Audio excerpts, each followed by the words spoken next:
নাম কি দা? আব্দুল আলিম ভাইয়ের 2 ফুট। হাসান আরে 3 ফুটের ভিতরে আমরা দরকার 2 ফুট, আমরা 3 ফুট দিয়ে কি করে বেরো? ঠিক একটা ফেস্তা গেলে মানে কি হলো? এবার আর কাম লোক 6 লোক আরো আমরা কোনো অসুবিধা আছে গুলো? তখন আমরা দরকার কয় ফুট রে? হাসান আর অপুয়ে এই আলিম ভাইয়ে মারা গেছে মনে করো, আর মনে করো আলিম ভাই মারা গেছে, এবার আমরা কয় ফুট? আমরা দরকার যেটা সেটা কয় ফুট? এ হাসানে আর অপুয়ে এবার মারা গেছে পরে, এবার মারা যাওয়ার সময় 10 কানি ক্ষেত রেখে গেছে।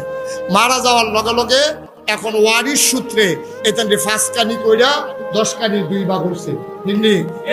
হিসাব ঠিক আছে নি? এখন এবার বরফুতের নাম হইলো হাসান, সুইটাটার নাম হইলো অপু।